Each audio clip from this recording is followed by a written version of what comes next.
O tema de hoje é receita. Então, do ponto de vista prático, da nossa prática, a prática do partido, do SINCOM, eu aqui vou sistematizar bastante bem. Então, agora, sem maiores delongas, vamos debater, discutir, né? A aula agora é com o Dr. Paulo Guimarães, com o Vandilson, Dr. Vandilson e doutora Carolina, de Minas Gerais. Para debater esse tema de receitas, né? Problemas advindos da receita de recursos do partido, agora está com a palavra o Dr. Paulo Guimarães. Saudações, Paulo. Está com a palavra. Muito bem. Bom, então hoje, na realidade, hoje eu fui convidado aqui pela coordenação dessa atividade para contribuir nessas implicações, né, jurídicas desse problema da arrecadação, e sugerir, naturalmente, para mim é uma grande satisfação e um prazer contar com a contribuição, para mim, de duas grandes referências na advocacia partidária e até eleitoral, né? Junto com outros colegas. Hoje é uma satisfação constatar que o PCdoB reúne um conjunto muito valioso de colegas advogados e advogadas que têm se dedicado de forma sistemática na atuação, né, e na defesa das questões partidárias e no auxílio, né, na organização do partido. Então, é por isso que hoje eu vou me permitir, saudando a todos e a todas que estão aqui nesse grande esforço coletivo, de ser, digamos assim, um humilde âncora, né? E eu queria, então, destacar aqui a presença e a contribuição de Vandilson Costa e de Carolina Lobo.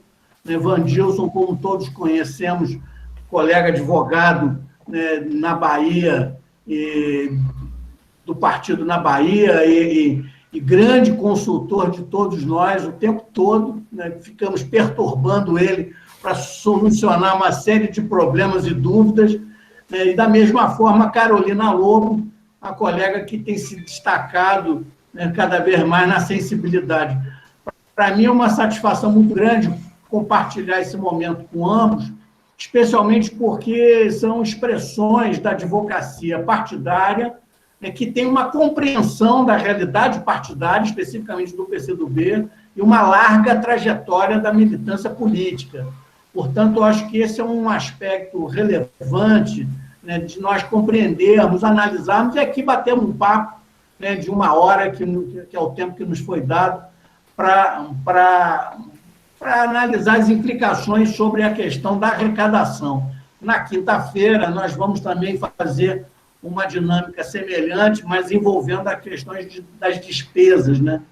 Mas aqui, então, com essa introdução, eu queria convidar aqui, respeitando aqui o nosso respeito às cautelas do respeito da questão de gênero, viu, Vandilson? Passar a palavra primeiro para a nossa estimada Carolina Lobo, para que ela possa apresentar um pouco a sua experiência, né, no início dessa advocacia muito peculiar, né? Eu costumo aqui, até para provocar inicialmente Carolina e Vandilson, a gente sempre fala, são os advogados eleitoralistas, né, que tratam do direito eleitoral.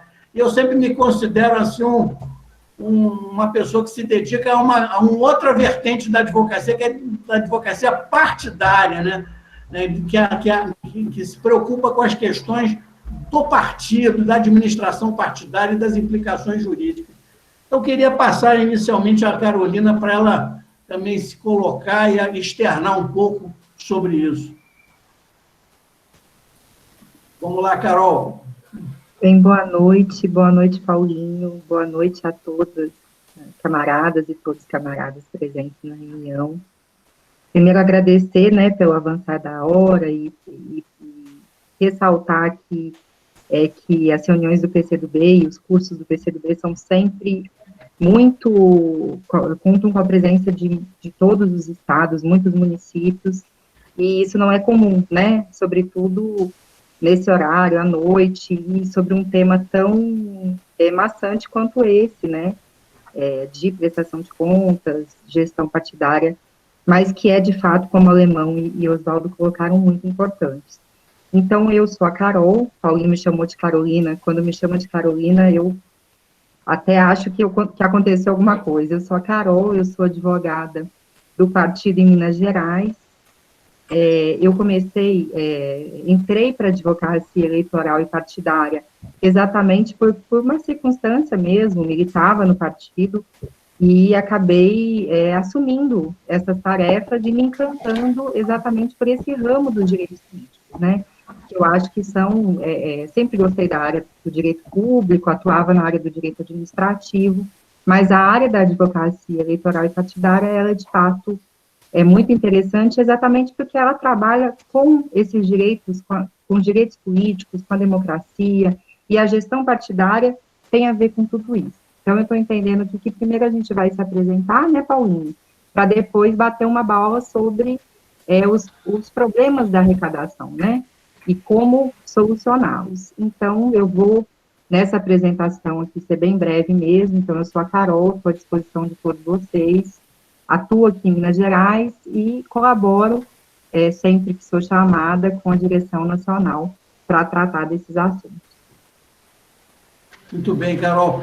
Agora, Vandilson. Vandilson, provavelmente, talvez, eu creio que junto com o Messias, e muito junto com os Carlos, né? Eu acho que muitos aqui conhecem ambos. É um colega que, além da atuação atual, é um dos advogados mais longevos aqui na experiência, né? Diga aí, Vandilson. Paulinho, eu sou um eterno aprendiz, Paulinho. Aliás, você sabe disso, Carol também sabe, que na legislação eleitoral a gente nunca tem domínio de tudo. Aliás, o Alemão colocou isso no início, né? Achei muito pertinente essa colocação dele, porque a gente está sempre aprendendo, né? Eu estou aqui também no curso para aprender. É claro que o fato de eu atuar no eleitoral já há algum tempo, há quase 3 décadas, me dá uma certa experiência para falar um pouco do que eu já vivi nessa área aí.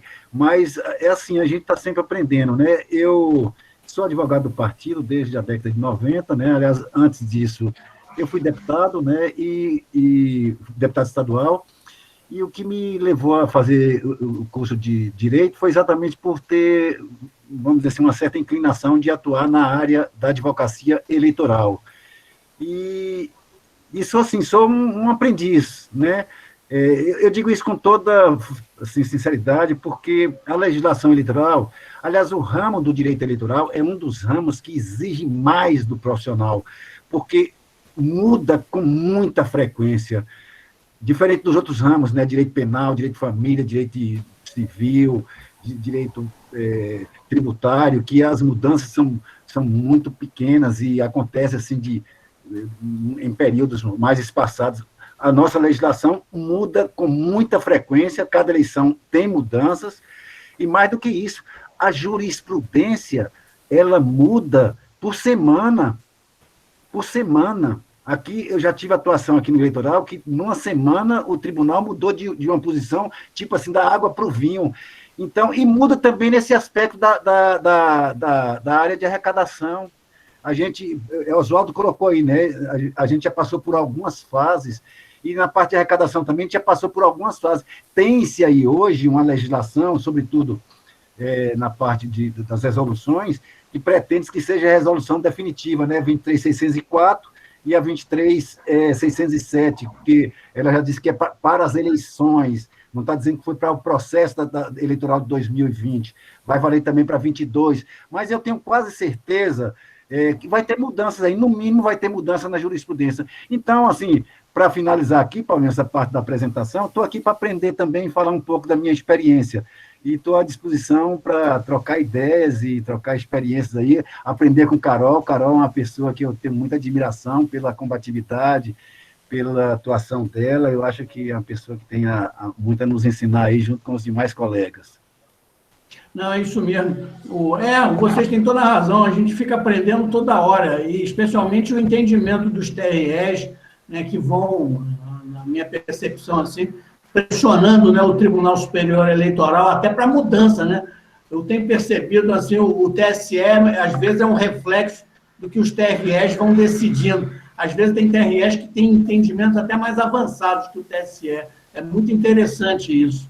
Mas eu queria aproveitar, já que o Vandilson comentou esse aspecto, de que você inicia aqui destacando o que você, assim, as suas impressões sobre essa questão da arrecadação. O que mais te preocupa, né, quando você está acompanhando aí o partido na Bahia, os municipais, né, esse problema da arrecadação? Depois queria ouvir, Carol, sobre essa questão da arrecadação, que envolvem esses problemas administrativos que nós vimos ali, as cautelas, né, que o próprio o Pedro, o próprio Oswaldo comentaram, né, mas que há também um cuidado que todos os comitês estaduais vêm tendo.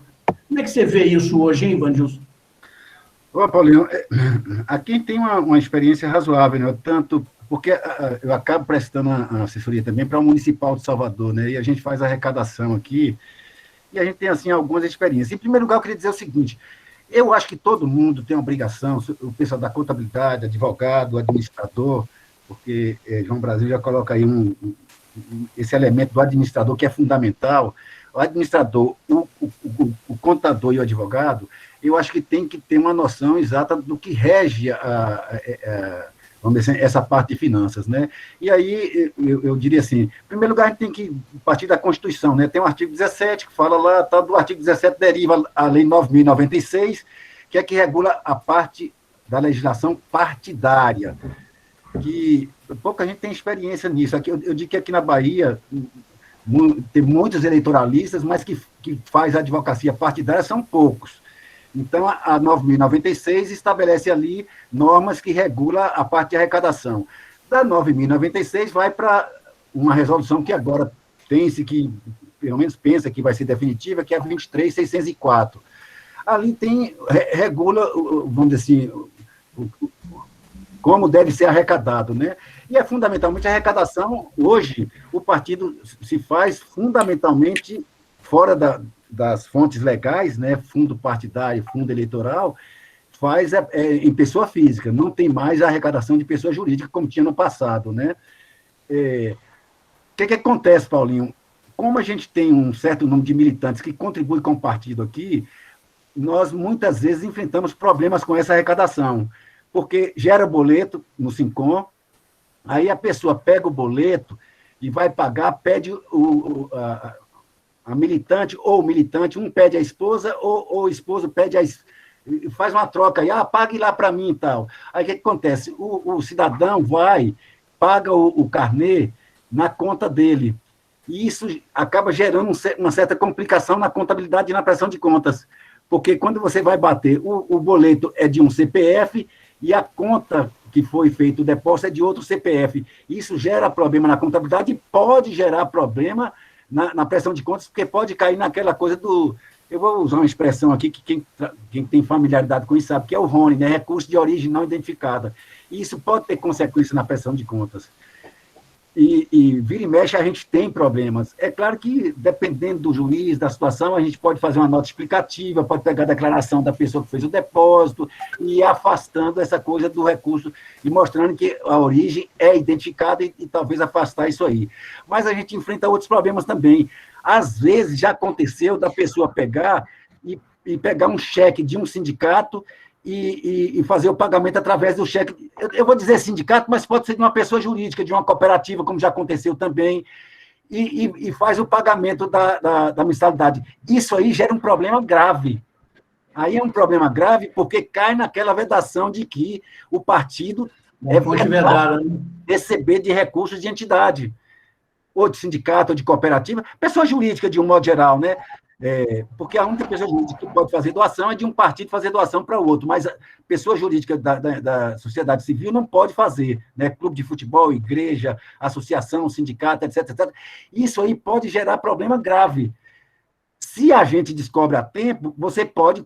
Qual é a alternativa? Você devolver o recurso para não fazer utilização dele. Já aconteceu também, vou esticar aqui um pouquinho rápido, da gente fazer eventos, e em eventos, tipo assim, vai fazer um evento, um jantar de adesão, que é o mais comum. Aí a pessoa recebeu o pagamento lá da pessoa jurídica dele. Eu me lembro de um caso concreto, a pessoa recebeu o pagamento de uma televisão, a televisão pagou o salário, o cheque era da televisão. Essa pessoa resolveu pagar os ingressos do jantar de adesão com aquele cheque. E quem estava recebendo, desavisadamente, foi e depositou na conta do partido. Isso gera problema, porque é a mesma coisa, fonte vedada, tal. Aí você tem que fazer a devolução. Se não fizer a devolução, você não pode fazer uso do recurso, né? Então, tem toda uma consequência aí. Mas o certo é localizou esse depósito feito de forma equivocada, imediatamente fazer a devolução para depois você não perder o recurso, né? A pessoa fazer o depósito de forma correta depois. Então, o mais comum que a gente tem enfrentado aqui é isso, Paulinho. Eu, pessoalmente, nunca enfrentei problemas graves ao ponto de ter conta, digamos assim, desaprovada por conta disso, porque a gente tenta resolver com nota explicativa, fazendo devolução, ou quando é recurso pequeno, a gente vai para aquele princípio da insignificância, da razoabilidade, da proporcionalidade. Então, é um pouco isso. Acho que acabei falando demais, mas é isso. Não, de forma alguma. Já me levantou algumas preocupações que na rodada seguinte a gente comenta. Mas gostaria de ouvir as impressões de Carol, esse problema da arrecadação, essa questão que Vandilson levantou dos recursos de origem não identificada, isso ainda é um problema persistente, né? Na realidade, de todos os partidos, né, Carol? Exatamente, Paulinho. Primeiro, só cumprimentar o Vandilson, que ele não tinha aparecido na minha telinha ainda, e para mim é sempre um prazer participar de reunião com ele, a gente sempre conversa, bate bola aí. O Vandilson é uma enciclopédia no direito partidário eleitoral, né, Paulinho? Mas em relação aos recursos de origem não identificada, por mais que a gente sempre comente, avise, fale disso em cursos, em manuais, em eventos, e isso aqui, pelo menos nos partidos que eu tenho acompanhado, Paulinho, Vandilson e camaradas, é recorrente, tanto no período eleitoral, quanto na administração ordinária do partido, da agremiação. É muito recorrente. E aí, no final das contas, o dirigente partidário sempre me diz, mas é obrigação do banco identificar o recurso. E, de fato, pela legislação, tanto pela lei quanto pela resolução, é, de fato, obrigação dos bancos identificar o CPF, e até o CNPJ mesmo do outro partido que repassa os recursos no extrato bancário. Ocorre que os bancos, eles nem sempre seguem essa legislação. E nem sempre o juiz que está apreciando aquele caso, ele se convence de que a legislação determina e impõe aos bancos a não aceitação desses recursos. O que a gente vê, eu só tive um caso até hoje, um processo em que eu consegui que o juiz intimasse o banco para que o banco apresentasse a origem daqueles recursos. Eu consegui isso recentemente aqui numa prestação de contas do Partido da Capital, aqui de Belo Horizonte. Não foram todos os recursos, porque ainda que você assine o serviço e o banco tem essa obrigatoriedade, é possível você fazer, as contas não ficam vedadas. Você consegue fazer o depósito tanto por envelope, quanto naquela máquina de depósito online que o Banco do Brasil e outros bancos têm, que você deposita e já cai na hora, você consegue fazer sem a identificação do CPF. Esses terminais, eles não bloqueiam esse recurso. E tampouco os caixas também, na boca do caixa, você ainda consegue, é mais raro, mas você ainda consegue um caixa ou outro que deixa isso passar desapercebido. E aí, o que acontece? Quando você não tem a identificação, quando você não tem aquele canhotinho com o número do CPF da pessoa, ou quando você tem um extrato bancário com o número equivocado de um CNPJ, de um partido no município, que pagou uma taxa ou fez uma doação, ou do próprio Comitê Central, que repassou um recurso do Diretório Estadual, o TRE, ele não faz, ele até poderia identificar, no caso do CNPJ, pelo número da matriz, você consegue identificar, qual foi o partido que fez, mas eles não fazem esse tipo de análise. E tem pouquíssimas, pelo menos o TRE de Minas, e as zonas eleitorais aqui, que eu considero que é um TRE que ainda é bem mais fácil de se trabalhar do que, por exemplo, o Tribunal de São Paulo, que é um tribunal muito mais enjoado, para usar um termo bem aqui mineiro, agarrado, né? Tem quase nenhuma razoabilidade, e mesmo assim aqui raramente a gente consegue refutar. Se você não tiver aquele comprovante, ou um imposto de renda, eu já consegui afastar um recurso de origem não identificada, porque o doador teve o cuidado de lançar e registrar isso no imposto de renda, porque como o Pedro e o Oswaldo disseram, isso é necessário, mas quase ninguém faz, e raramente os contribuintes são intimados para que façam as correções e apresentem os registros, só quando eles doam acima do limite, eles são intimados porque isso incide uma multa, gera uma multa, e aí aquele contribuinte, ele tem, além de uma penalidade, né, de inclusive uma inelegibilidade, ele é multado a devolver aquela doação excedente, né? Então, isso é muito comum. E essa questão que o Vandilson falou em relação à conta conjunta, e também em relação aos recursos de pessoas jurídicas, isso eu vejo muito, é muito recorrente, a emissão de boleto em nome da Carolina Lobo, e a Carolina vai e paga o seu boleto da sua conta empresarial. Aí eu sou MEI, e aí eu tenho uma conta da MEI, eu vou e faço da conta da MEI, ou faço o pagamento. Em jantares, a gente tem vários exemplos aqui, eu infelizmente já acompanhei, tive eu patrocinando mesmo a ação, uma ação em que a gente teve esse problema de reprovação por origem não identificada e fonte vedada, e foi exatamente um jantar e um convite que foi pago com um cheque do sindicato. Ah, e o dirigente falou, não, mas é porque o sindicato tinha que me reembolsar, e eu não troquei o cheque. E aí chega na hora, o dirigente fala, não, eu não quero devolver esse dinheiro, vamos tentar. Ou o administrador, o funcionário do partido também não se atenta para isso e acaba fazendo o depósito. Então, eu costumo dizer que o advogado, ele consegue ajudar muito pouco quando o processo chega, quando os autos já estão lá no tribunal ou no cartório. Esse processo tem que ser feita uma análise mesmo, anterior, prévia, durante a arrecadação do recurso, para a identificação.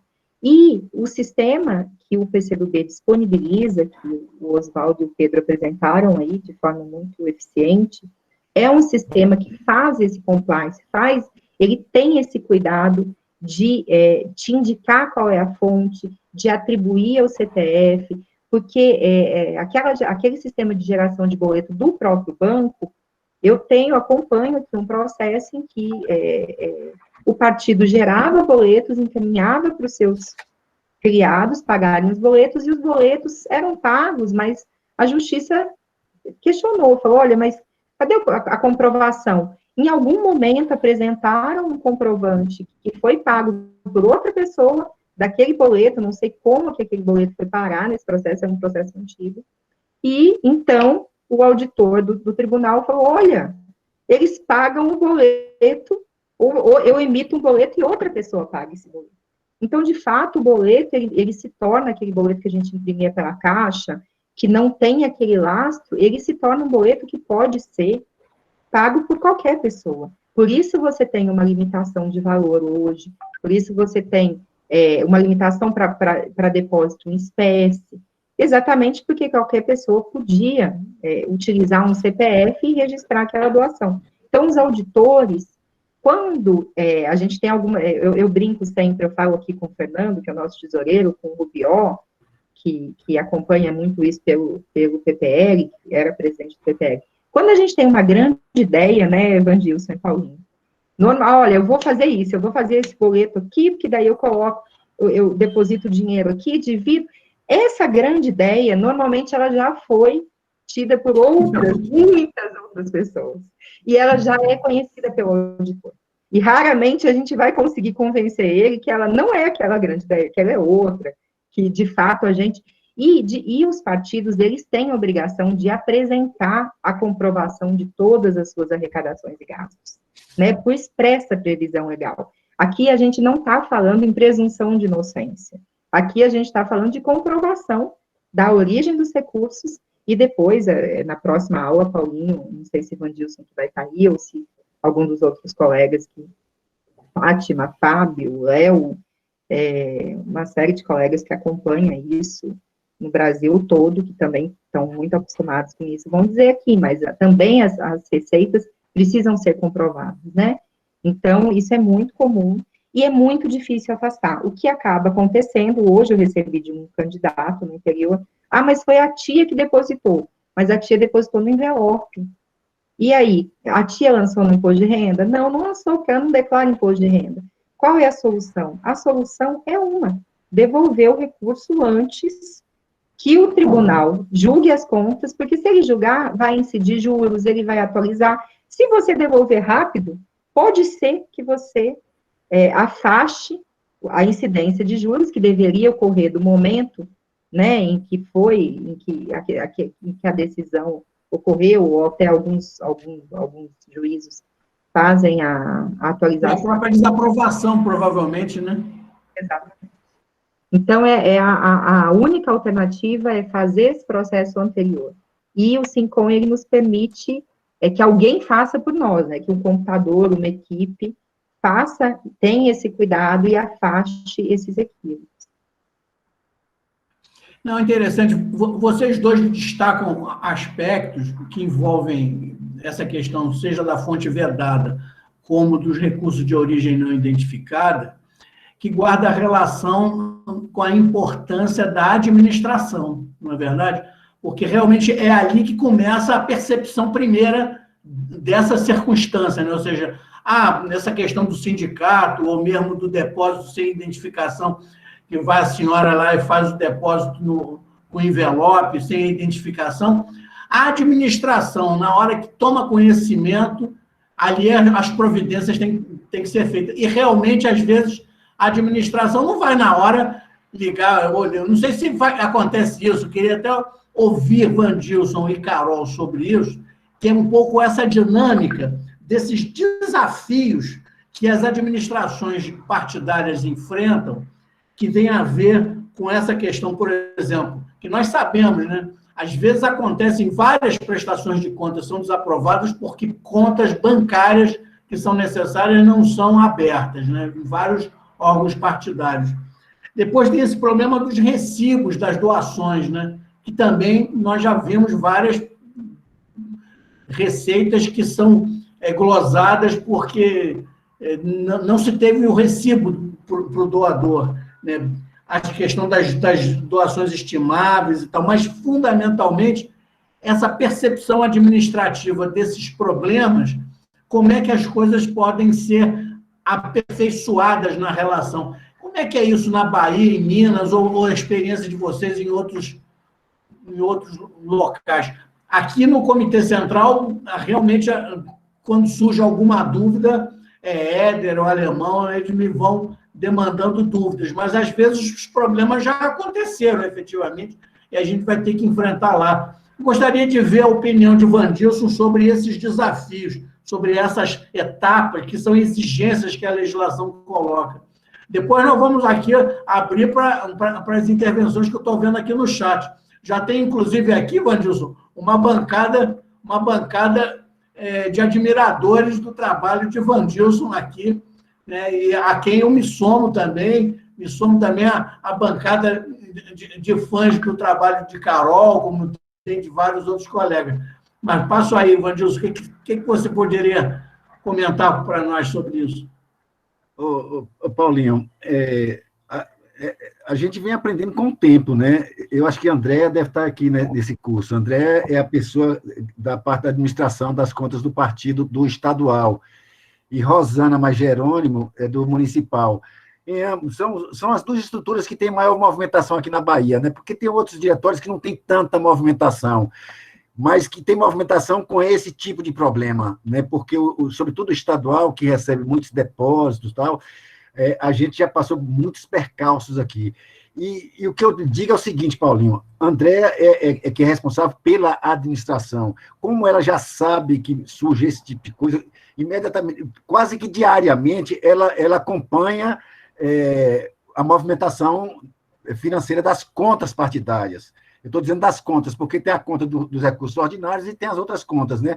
Mas ela faz esse acompanhamento, porque o certo é o que você colocou. Detectou o problema, imediatamente adotar medidas. Se for um depósito de origem não identificada, um depósito que alguma pessoa fez e que não identificou corretamente tal, e que seja possível você fazer a devolução para corrigir automaticamente, é o ideal para você não perder dinheiro, digamos assim, né? Agora, se não identificar, você tem que separar esse dinheiro, você não pode fazer uso dele, porque isso pode ter repercussão na prestação de contas final. Então, você tem que reservar esse dinheiro e talvez até comunicar ao TRE e pedir ao juiz para autorizar fazer a devolução, o depósito, já o recolhimento, para não ter repercussão grave nas contas do partido da época do julgamento.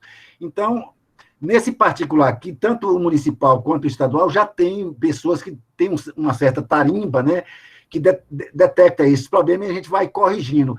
Quando chega no final, vamos dizer assim, a quantidade de problemas são menores. Não é que não exista, não existe, mas são menores, né? Então, a gente já vai, digamos assim, limpando um pouco a área e afastando essas dificuldades. Mas o certo, sobretudo para quem movimenta recursos de contribuição militante, tal, é fazer esse acompanhamento quase que diário, como se faz na campanha eleitoral, né?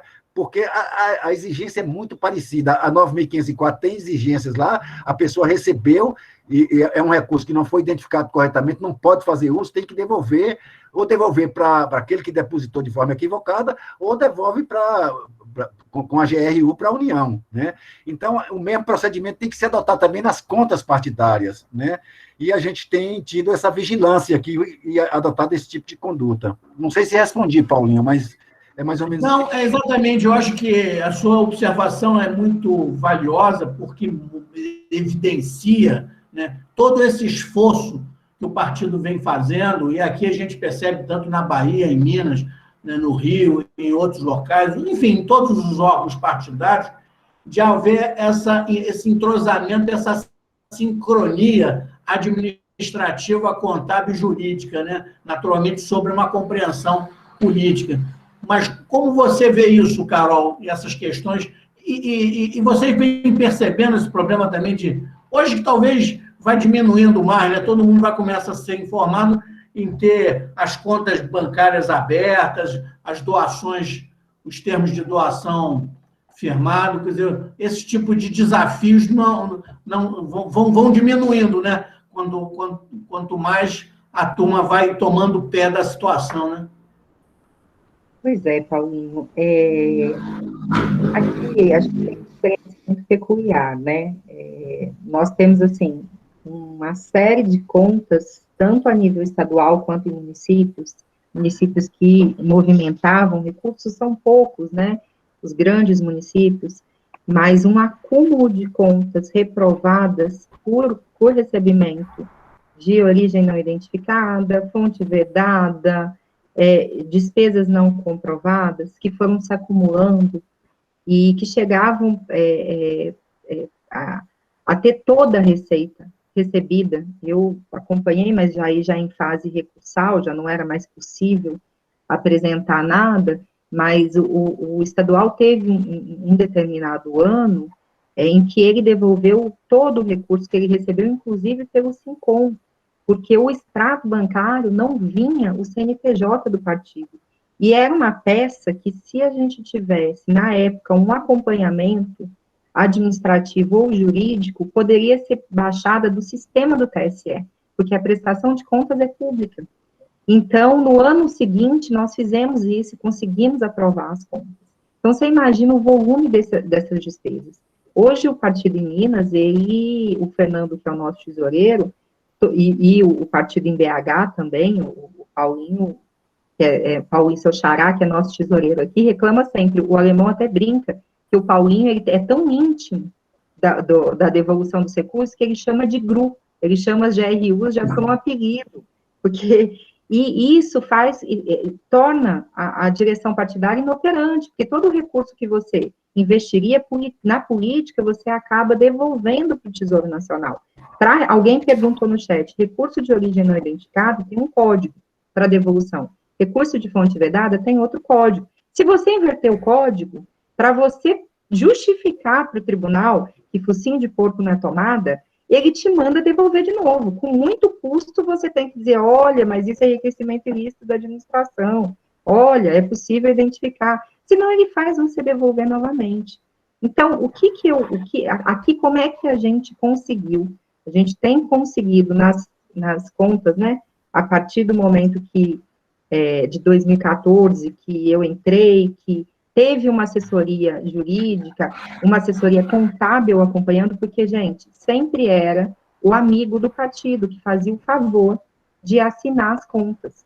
Quem faz favor de assinar as contas é advogado que trabalha em outra área, é como o Vandilson falou, o direito partidário, tanto partidário quanto eleitoral, ele muda mudava a cada 2 anos, o eleitoral mudava a cada 2 anos, sempre tinha uma mini reforma, e o partidário, a cada resolução que o TSE entendia que tinha que, a cada movimento de combate à corrupção, as contas iam passando por crivos mais específicos, de um dia para outro, e atribuindo esse julgamento e essa análise a despesas que já tinham sido contratadas, a recursos que já tinham sido arrecadados. Então, elas passaram, inclusive, esse olhar do auditor passou a incidir sobre o passado. E os partidos, por que sobre o passado? Porque no momento em que a resolução foi aprovada, você não tinha dimensão de como a auditoria fiscal ia entender determinadas coisas. Era muito genérico. Você só foi ter dimensão disso no momento que uma conta foi julgada. Só que o tribunal demora 4 anos, 3 anos para julgar as contas.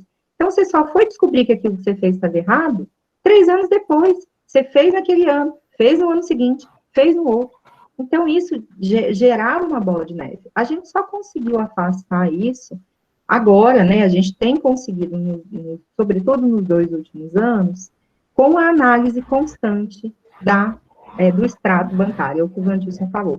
Tem que ser, eu acho que alguém colocou no chat, tem que ser quase que uma rotina diária. Porque nós identificamos, analisamos... Lembrou bem, Carol, é bom que você está vendo, eu ia comentar isso, Vandilson. É a Rosana Bonfim da Paz, né? Lá da Bahia, né? As contas bancárias devem ser visitadas todos os dias e pelo menos no início e no meio e no fim do trabalho. E aí ela complementa depois. Sempre em contato com o contador ou advogado. Faz parte da rotina de administração. Acho que aqui a Rosana foi extremamente feliz em fazer essa síntese, é exatamente esse aspecto que vocês dois estão comentando, né? Como que se integra essa equipe, não é verdade? Exatamente. Eu já acompanhei, Paulinho, um caso aqui do Banco do Brasil cortar o dígito final do CNPJ do Comitê Central, ou cortar o 0 de um CPF. Então, quer dizer, está registrado, mas quem é o cidadão? E aí, esse corte, se você não... Agora, com transferência eletrônica, facilita, porque você pode pedir o doador para emitir uma segunda via do comprovante dele. E o fato da gente ter que registrar no SPCA com mais agilidade, né, fazer esse registro agora em tempo real, não é necessariamente em tempo real, mas também nos ajuda a identificar esses erros a tempo de corrigi-los.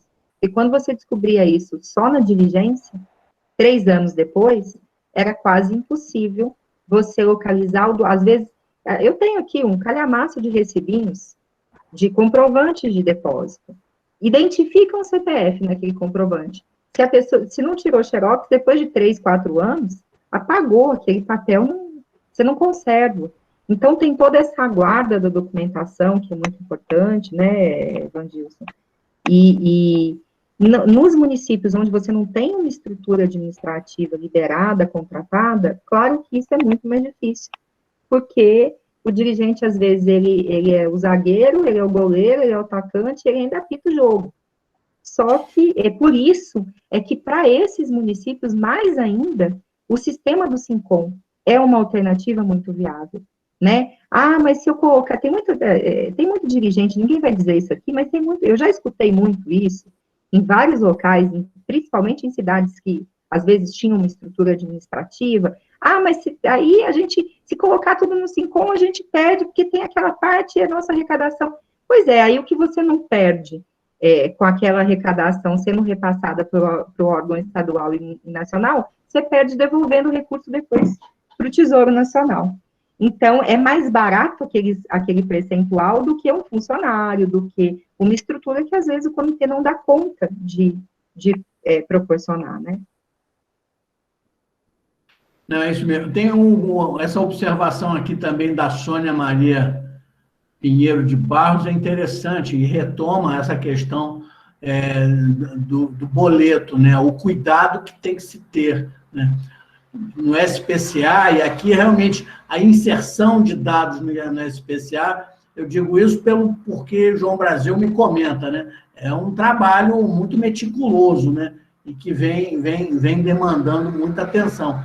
Então, realmente, tendo o boleto, tem que estar a pessoa que vai pagar bem identificada ali, né? Agora, eu fico aqui, assim, pelo que a gente acompanha, assim, pela jurisprudência, felizmente aqui ainda no Comitê Central, nas contas nacionais, é pouca coisa que vem de recursos de fonte vedada de origem não identificada, mas a jurisprudência que vem do TSE confirmando entendimentos dos TREs, né, com desaprovação, né, e as consequências das sanções decorrem do volume de fonte vedada, que ainda é impressionante como isso ainda acontece. E o recurso de origem não identificada, eu queria comentar com vocês, ver a opinião de vocês sobre esses desdobramentos das sanções. Sem querer aqui entrar na prestação de contas, porque semana que vem, João Brasil, eu acho que Carol também vai ajudar nisso também, vão tratar sobre a tramitação da prestação de contas. Não é isso que eu queria comentar, mas os desdobramentos das sanções, porque aqui vocês mesmos já observaram e já fizeram até uma pergunta para onde ia esse dinheiro, né, de recurso de origem não identificada. Vai para onde? Vai para a União, vai para o Tesouro. Quer dizer, quando a gente pega uma receita, nós estamos dando dinheiro para o governo. Quer dizer, é uma coisa realmente impressionante. E realmente o cuidado administrativo, até a consciência da militância, vai ajudar nesse aspecto. Agora, se tem um recurso de origem não identificada, a sanção me parece uma sanção. Isso eu acho que é uma questão, queria até ouvir a opinião de vocês. Sempre me incomodou essa previsão na lei, e é uma lei de 95, né, que estabelece, se tem recurso de origem não identificada, o órgão partidário impedido de receber recursos do fundo partidário até que a Justiça Eleitoral aceite os esclarecimentos sobre esses recursos de origem não identificada. Quer dizer, vai ser uma confusão danada, como tem sido, não é verdade? E aí fica um drama, uma paralisia no órgão partidário com consequências. Eu sei que na Bahia, até pelo cuidado que vem tendo as contas sempre aprovadas do PCdoB, esse não é um problema grave, mas eu acho que em vários comitês municipais ou outros partidos esse problema também existe, né, Vandilson? Como é que você vê isso? Ô Paulinho, essa questão da devolução de recursos de origem não identificada, vira e mexe, acontece com o estadual aqui. Agora, isso não tem sido motivo para desaprovar as contas, até porque aqui eles aplicam um percentual, tem uma resolução administrativa aqui que eles tomam como parâmetro que se o percentual das irregularidades não ultrapassar 5% do valor total do montante arrecadado e gasto e tal, então eles consideram que é insignificante para fins de desaprovação. Isso vale tanto para recursos de origem não identificada, como também, eventualmente, de um ou outro recurso de fonte vedada que você consegue comprovar que foi por equívoco, tal, mas que não foi, digamos assim, com a intenção de utilizar da entidade para fazer repasse de recursos. Eu já enfrentei problemas aqui, não tive desaprovação de contas e, por conseguinte, não tive também problema de suspender repasse do fundo partidário. Aqui, quando tem desaprovação de contas com suspensão de repasse do fundo partidário, em regra, eles estão aplicando, vamos dizer assim, uma proporção. Se foi desaprovado por maior gravidade, aí eles aumentam a quantidade de meses de suspensão do fundo partidário, que varia de 1 a 4, 5, 6 meses. Nunca estão aplicando mais, assim, ficar um ano sem receber, ficar o ano seguinte sem receber. Eu não tenho conhecimento dos últimos julgamentos do TRE baiano ter desaprovado contas e suspendido qualquer órgão partidário de ficar um ano sem receber. No máximo, aplica ali 1 mês, 2 meses, tal. Agora, recursos de origem não identificada, a gente, né, eu tenho a impressão que nas 2 últimas contas a gente teve problemas, mas foram valores pequenos, mandou devolver, a gente devolveu, e realmente tinha que devolver, porque não conseguimos identificar, mas foram valores pequenos, né? Então, não chegou a ter essa consequência de desaprovar as contas e muito menos de impedir, de colocar, digamos assim, bloqueio no repasse do fundo partidário.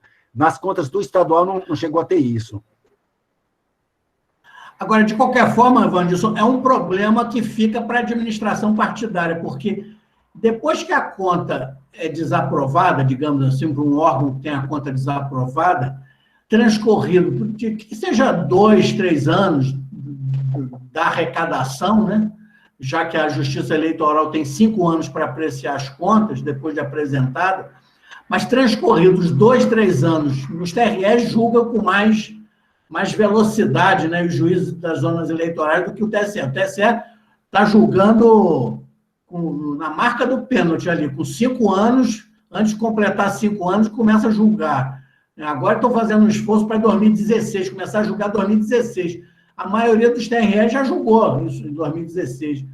Mas aí, para você recuperar, né, essa identificação e esclarecer um recurso de origem não identificada transcorridos, digamos, 2, 3 anos, é um grave problema, às vezes, administrativo, e você fica com a estrutura, digamos, prejudicada, né, para o recebimento desse recurso do fundo partidário, né?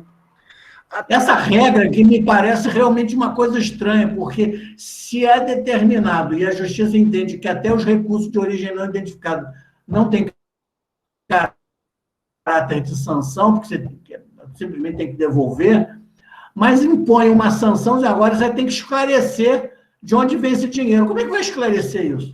Paulinho, eu não tenho enfrentado esse tipo... Aqui não teve nenhuma conta nossa julgada com essa consequência. Não teve isso aqui. Entendeu? Aliás, as contas foram aprovadas, né? E aí, como assim, teve tantos valores, tipo assim, R$300 ou R$500, ou até R$1.500, R$2.000 de fonte não identificada, manda devolver. Mas não tem essa consequência de vai ter que explicar, tal. Nós não enfrentamos esse problema aqui. E nem teve penalidade no sentido de suspender o repasse do fundo partidário por 2 meses, 3 meses. Nunca, pelo menos até o último julgamento, nós não enfrentamos isso. Não, nós temos visto algumas situações que temos acompanhado em outros estados que envolvem realmente comitê municipal, né? Comitê municipal que já conta antiga, né? Já de alguns anos, que tiveram o registro de somatórios. O esclarecimento tem sido tortuoso. A turma vem feito um grande esforço de recuperar as informações e levar ao juiz. Então, mas você tem visto enfrentado esses desafios também, Carol? Porque esses desdobramentos é um problema que fica... É uma pressão para a advocacia, mas fundamentalmente um problema para a administração partidária, em como recuperar todo o passado, né? É diferente do Wandilson, e, claro, da Bahia, que tem... Eu estou entendendo aí que a Rosana, que está escrevendo aqui no chat, é administradora do partido, não sei se da capital, de Salvador ou de algum outro município, mas a gente deveria ter um dia de aula específico com ela, né? Porque a Bahia, como o Wandilson falou, é quase 30 anos, imagino que a Rosana... Já deixamos a sugestão aqui, né, o alemão e o américo, para fazer abrir um curso aí, um espaço os administradores partidários que estão com a mão na massa. Exatamente. E vão dar uma contribuição muito valiosa, né? Gostei dessa, Carol. Porque aqui a gente vive uma realidade completamente oposta, Vandilson. O Paulinho tem acompanhado a minha Via Sacra há pelo menos 3 anos, a cada processo de prestação de contas do partido, desde 2008, a gente tem como... O que acontecia? O partido tinha condenação para devolução de recurso de origem não identificada, não devolvia os recursos, porque não tinha sanção, e isso muitos municípios e certamente muitos estados têm, vivem isso. Como você não tinha qual era a sanção? Suspensão do fundo partidário. Como os partidos, como a gente não tinha a prática de distribuição do fundo partidário, tanto fazia, deixava passar. Só a partir de 2015 é que veio a possibilidade de suspensão da legenda com contas não prestadas, e também, depois de 2015, a sanção para recurso de origem, 2015, ou, salvo engano, 2017, mas acredito que tenha sido 15, a sanção para recurso de origem não identificada não é mais a reprovação das contas, né? Mas tão somente a devolução daqueles recursos. Só a fonte vedada é que você reprova as contas. Tinha até então, aqui o TRE daqui, ele balizava por 10%, você tinha um limite mais alargado do que aí na Bahia, então era 10%, mas como você não tinha a identificação dos recursos, os depósitos eram feitos em dinheiro, o que acontecia? A contribuição obrigatória, que era a nossa contribuição estatutária, o dirigente partidário alocado em espaços políticos indicados pelo partido, ele sacava, entregava para o tesoureiro, entregava para o administrador, que ia no banco e fazia o depósito, e guardava aquele canhotinho, não xerocava, não apresentava, só era para apresentar quando fosse solicitado, e aí, quando chegava o momento da solicitação, estava já apagado, não tinha como justificava, apresentava o recibo assinado e o TRE não aceitava. As contas eram reprovadas, o Rony ia para a dívida ativa, porque o partido não recolhia, ficava na dívida ativa, e quando o partido era notificado, fazia aquele acordo de parcelamento pelo site da PGFN, regularize, e começava a pagar. Como não tinha distribuição do fundo, não tinha exigência de apresentação de certidão, de regularidade do organismo de direção. E ninguém se atentava, porque o advogado também, ele era um advogado que estava fazendo um favor, tinha esse hábito, e muitos municípios acredito que ainda tenham, alguém citou isso numa última reunião que a gente teve, que isso ia acontecer. Então, aí o que acontece? O advogado também não conhecia, a administração não tinha essa atribuição, e não apresentava esse acordo de parcelamento. Então, agora, nós estamos nos últimos, o Paulinho tem acompanhado uma via sacra de apresentação para o juiz de um processo que já foi encerrado, que já está arquivado, que é físico, que está lá no meio de uma pandemia. Você tem que pedir o desarquivamento, pedir para ser distribuído para um juiz, para você apresentar para ele um acordo de parcelamento que às vezes já foi quitado. Por quê? Consta lá na sua certidão que você ainda não conseguiu esclarecer quais são as possibilidades de esclarecimentos que o TRE de Minas apresenta. A possibilidade é a apresentação do comprovante que identifique o doador, ou é a devolução desses recursos, porque senão, ainda que o que não é sanção, mas o que eles dizem que é um efeito, né, um efeito da ação, ela vai ser perpétua, porque se eu não sei qual é a origem, como é que eu vou descobrir? Se eu descobrir, eu não devolvia. Então, normalmente não, a devolução dos recursos, ela é o esclarecimento. Então, se eu não devolvo aqueles recursos de origem não identificada no fim do processo, eu deixo isso ativa, quando eu faço o parcelamento, eu preciso juntar aquele parcelamento nos autos. Eu tenho que juntar no processo, indicar para o juiz, e pedir ao juiz para que ele... E, às vezes, o juiz não conhece, ele também não é da área, ele acabou de assumir, e aconteceu num processo recentemente aqui no TRE, um juiz juiz federal tinha acabado de assumir, e, claro, tinha que ter um corpo técnico que dissesse para ele, olha, o esclarecimento aqui que ela está pedindo para constar um esclarecimento de que os recursos estão sendo devolvidos.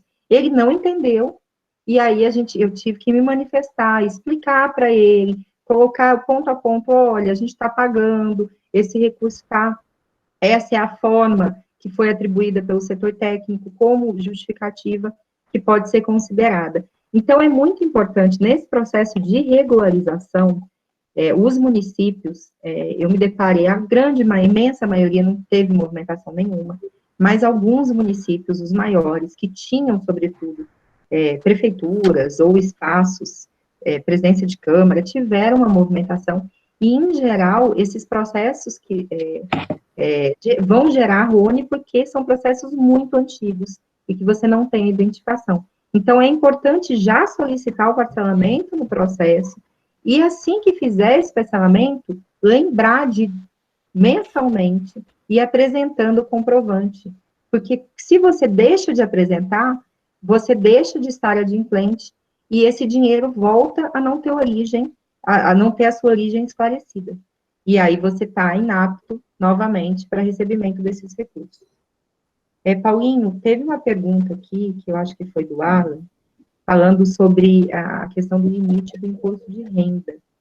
Do imposto de renda. Não, Porque... por favor, nós vamos ter depois um espaço de resposta de dúvida, né, Zé Américo? Mas eu creio que nada impede de que a gente aqui já vá considerando as questões que estão sendo colocadas. Eu sei que o Arlen saiu, mas ele deixou aqui umas boas 3 questões, né?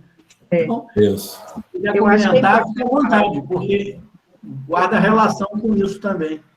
Aqui realmente é importante frisar essa regularidade da receita. A receita regular, legal, identificada, né?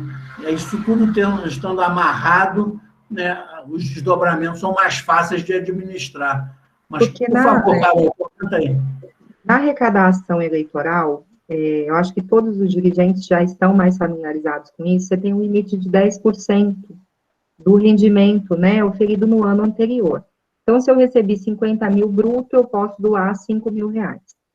Para doação partidária, não existe esse limite. Então, o Alan perguntou aqui, existe um limite? Não, nós não temos um limite ainda. Mas qual deve ser? Bem, a legislação não me impede de doar todo o meu dinheiro, e tem uma briga enorme aí de movimentos e advogados, Ministério Público, com as igrejas, por exemplo, questionando, tentando, né, criar, demonstrar um abuso ali por parte das igrejas, um estelionato, mas o fato é que se eu quiser pegar o meu salário e doar 100% dele, eu posso. O que acontece? Eu vi raramente, eu acompanhei 2 processos, não do PCdoB, em que isso foi suscitado e foi discutido, de ausência, na eleição é muito comum, mas em partido de ausência de capacidade financeira. Porque eu posso doar. Agora, se eu ganho 5 mil reais, pago no cartão de crédito, 3, pago, tenho outras contas pagas com o meu nome, todas elas pagas pelo meu aplicativo do banco, e no final do meu extrato, eu tenho 50 reais de sobra, ou menos 25, e eu fiz uma doação de 2 mil reais, eu posso sim, isso pode chamar atenção, porque eu não tenho a capacidade, você pode doar tudo, desde que você tenha condição. Eu não pago nada pela minha conta bancária, eu pago tudo, eu tenho outras formas, eu vendo pão de queijo na rua, doce de leite, e eu ganho dinheiro, e eu tenho esse dinheiro para pagar outras contas. Se eu tenho um lastro na minha conta bancária que demonstra essa transferência, ok. Agora, se eu pago tudo, né, eu ponho tudo no... Eu dou meu CPF para ganhar o desconto da nota fiscal paulista, no DF tem essa nota fiscal também, você vai... Aquilo ali foi uma forma, inclusive, de você pegar pessoas que faziam, que tinham caixa 2, que você vai... Então, é muito importante que você... Isso acontecia muito quando as doações obrigatórias, né, aquelas contribuições especiais, o alemão me corrija se não for esse o termo do nosso estatuto, quando as contribuições especiais eram sacadas e pagas na tesouraria do partido. Por quê? Aí, às vezes, a gente teve o caso aqui de um administrador que ele achava mais fácil juntar 3, 4 contribuições especiais e depositar no CPF só. E aí, às vezes, eu vi caso teve gente que às vezes doou 8 mil reais. É claro, é plenamente possível, mas nem toda, a grande maioria da nossa militância aqui não tem essa disponibilidade no mês.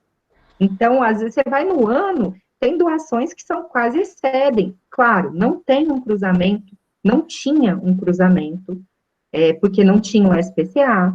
Agora, com o SPCA, e se a gente tiver um aumento do número de auditores, talvez isso possa ser mais analisado, pode ser analisado com mais, com um olhar mais atento. E aí, nesse caso, a gente pode sim ter responsabilização não, mas o Ministério Público pode suscitar questionamento e falar, olha, tem indício aí e aí, o indício é simples, é só você chamar a pessoa, se a pessoa assustar e falar alguma coisa que ela não deve, ou até, às vezes ela fala até o que não aconteceu, você pode sim ter um processo autônomo, que não vai ser no processo de prestação de contas, mas um questionamento. Então, é sempre importante olhar essa capacidade financeira para fazer essa doação. Não, é isso mesmo. Esse cuidado é inevitável.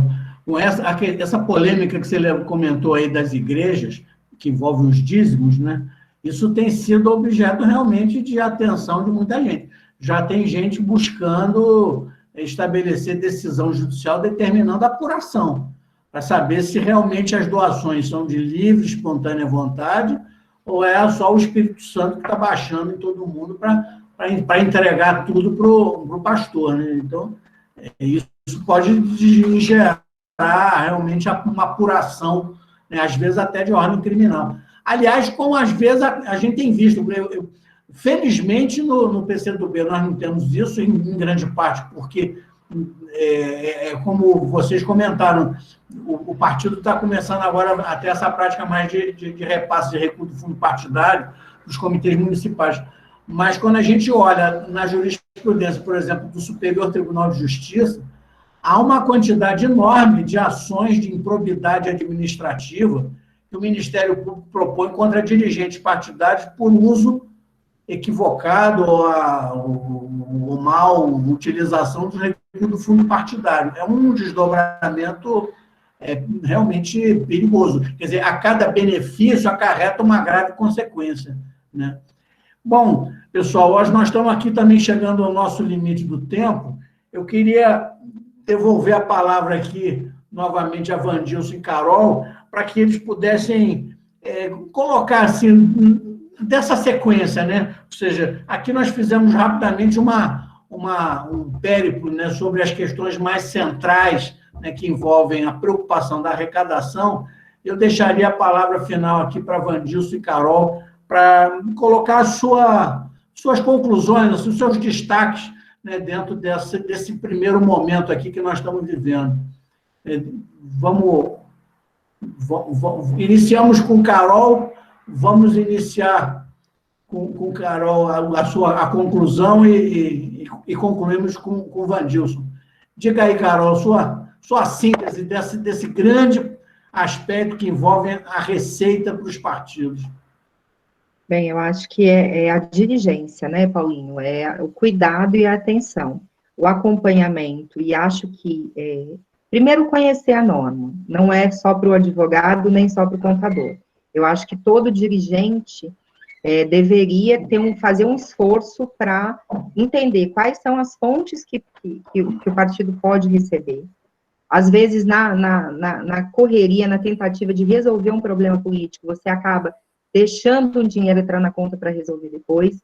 Saiba que, certamente, isso vai ficar mais caro, acontece muito.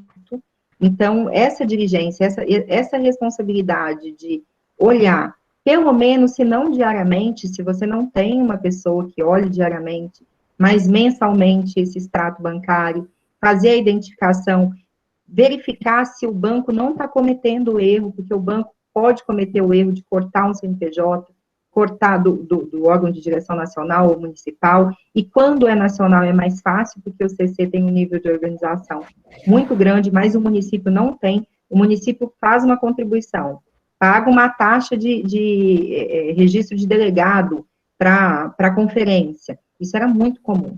Aqui a gente tem 853 municípios, hoje nós temos menos de 200 comitês, mas já teve épocas de ter 500 comitês. Aí você recebe um monte de inscrição de 3 delegados, quando se você não tiver a diligência de analisar para ver se aquele, eu assino o serviço de registro no extrato, e de olhar se aquilo está registrado corretamente, quando você vai ver, você pode não encontrar, ou aquele partido pode não existir mais. Porque se ele existir, você pode solicitar para o dirigente para ele ir até o banco, pegar um novo comprovante. Se ele não existir mais, que acontece muito, você não vai conseguir falar com ele, você não vai, ou teve uma briga política, e o dirigente saiu do partido, o partido acabou naquele local, você não vai conseguir resgatar essa informação. Então, eu acho que o mais importante, quando a gente pensa em prestação de contas, é a rotina diária da administração, e se você não tem um corpo específico de funcionários que faça isso, vai caber, sim, ao dirigente fazer essa análise, olhar o extrato mensalmente, ver se está lá o CPF, ele vai olhar, porque às vezes vai ter um número enorme, que é um número de envelope, é um depósito online, e aí ele vai devolver aquele recurso para evitar que aquele recurso que tenha uma sanção por fonte vedada, ou até que aqui agora você não vai mais reprovar se for só o Rony, mas você vai ter aquele dinheiro corrigido. Então, você recebeu 10, você vai pagar 20 depois. Além de devolver, você ainda vai devolver em dobro. Então, acho que o mais importante mesmo é esse cuidado e essa atenção. Muito bem. Tá ótimo, Carol. Olha, muito grato aí pela sua ajuda, contribuição, que vai prosseguir naturalmente. E, Vandilson, o que você extrai aí de síntese, de recado, de preocupação, que a gente tem que ficar sempre atento diante desse desafio?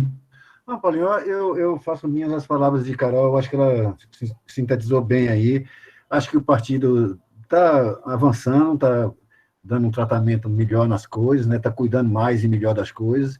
E é isso aí. Eu acho que o partido, as estruturas, né, sobretudo os estaduais e os municipais, principalmente das capitais, ter mais cuidado, né, com essas questões, cuidar melhor aí das arrecadações, das contas. Enfim, é isso. Nós vamos ter a oportunidade, porque isso é um curso, o MECO colocou, né, que ele é duradouro, ele vai até o final do mês de junho, né, a gente vai ter outras oportunidades de tratar outras questões relacionadas com esse problema das contas, então acho que deixar para nas próximas oportunidades a gente entrar mais em detalhes aí, né, das questões. Tá ótimo. Vandilson, muito obrigado pela sua contribuição, que vai prosseguir naturalmente. E, comandante Zé Américo, a todos e a todas aqui presentes, espero que esse bate-papo aí com esses 2 experientes advogadas e advogados aqui, que atuam no partido, tenha contribuído um pouco para a gente iniciar esse debate tão importante que envolve a questão da arrecadação. Depois vão vir desdobramentos das despesas, prestação de contas e campanha, e vamos em frente. É isso, concluímos.